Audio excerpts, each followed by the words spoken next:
We get fancy today with our phantom red wine. I would do a wine tasting review on it, but I really don't even like wine, and I know absolutely fucking nothing about it.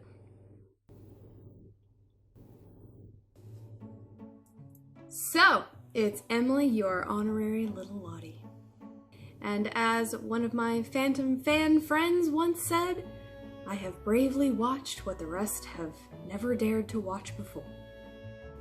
So, I was running through my list of Phantom films that I needed to rewatch before I did my reviews. And I stumbled across a little low-budget independent film that was apparently made in 2014. It's called A Phantom of the Opera. It's starring and directed by Anthony D.P. Mann. Granted, when I saw the 2.5 stars on Vudu, I was not terribly hopeful, but I always love a good Phantom film, no matter how bad they are. Once again, there are massive spoilers in this review. Like, whoa. Honestly, if you haven't seen it, which most of you probably have not, I would pause this video, go watch it, and then come back. Ruining the god-awful Phantom movies typically doesn't cost me any sleep, but I really liked the story of this one, even if the quality wasn't amazing. So basically, this story starts out in modern day, where a team of paranormal investigators look into the Garnier Opera House. Though this is just a little town called Garnier, and this film is in no way set in France. And the legend of the Phantom of the Opera applies to this little small town opera house instead. So the way this kind of works is it consistently flashes back and forth in time. You know it's in the past when it's in black and white. But it actually kind of works, because instead of being set in the 1800s, it's set very shortly after the First World War, which is important. Now the other weird thing is that the little intern for the show naturally looks exactly like Christine Dyer, because remember, she can't possibly have like French ancestry and still be named Dyer if she lives in America. But before we get too much further into the story, let's talk about some of the finer points. The acting on a lot of people's parts was subpar. But they were working with a small budget here, so it's something that's just kind of to be expected. Anthony D.P. Mann, however, who played Eric and directed the film, was a different story. I actually really liked his voice acting in particular, which is where a lot of the other characters were kind of lacking.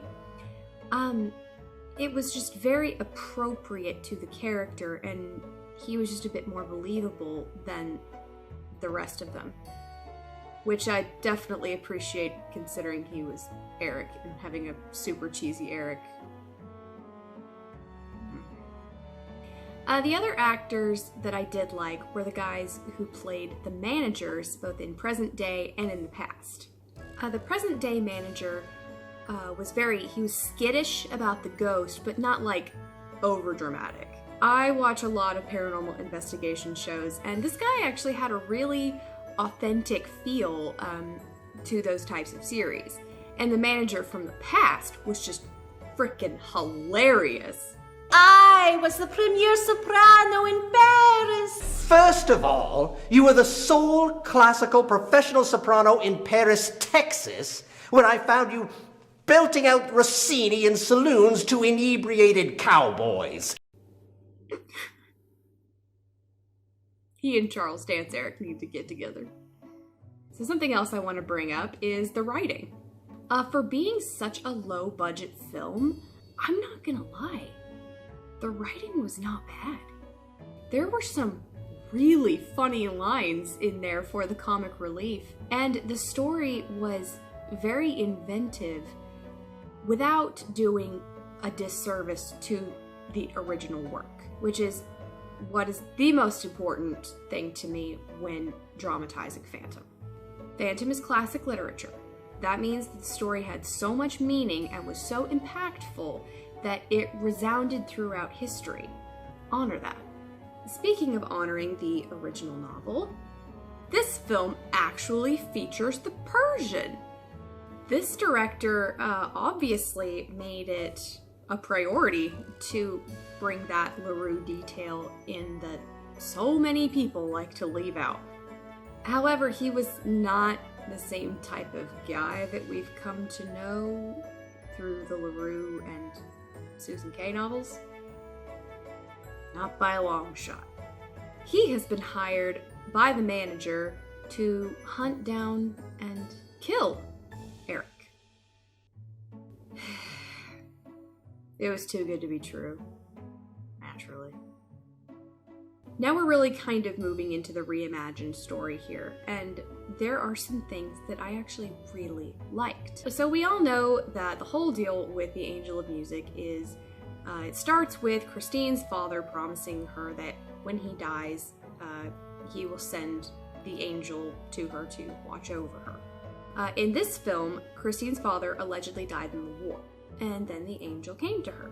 But what we find out in this very dramatic conclusion is that Eric... You are the father!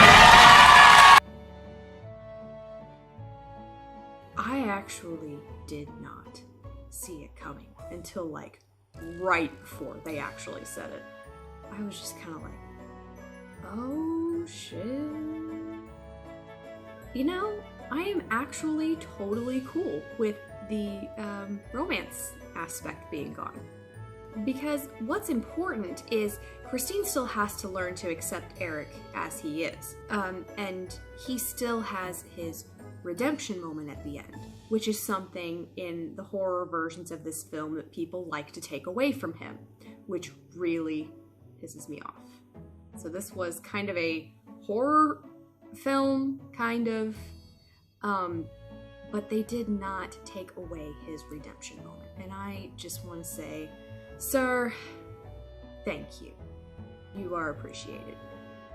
But Eric was disfigured during the war, and that is why he chose to hide away. He was, ashamed of the way he looked. And he apologizes to her for everything. Because, yeah, he does still kill some people in this one.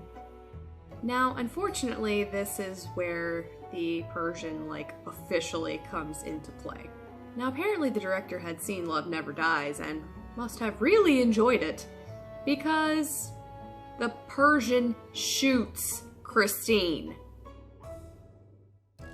This is the part where I was just kind of like, what?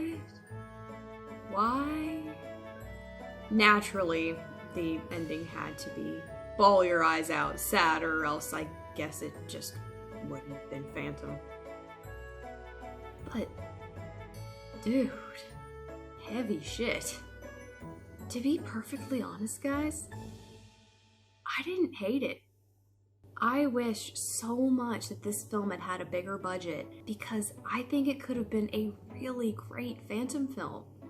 The story was there, it just needed some boosts in quality, and, usually that's just sadly a financial issue. I really hope that Anthony D.P. Mann continues making movies, and that he is able to find producers to expand upon what I believe to be really quite original and thought out screenwriting. And I really hope that someone remakes this film in particular.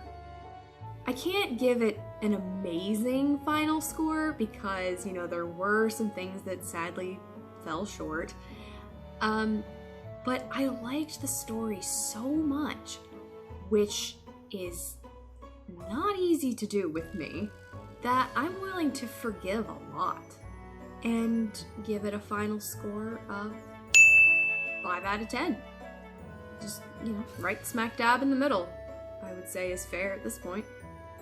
Thanks for watching, you guys. The most requested film for me to review right now is the Lon Chaney silent film, which I am very excited to review, followed by The Phantom of the Paradise, which I am less than thrilled to have to revisit.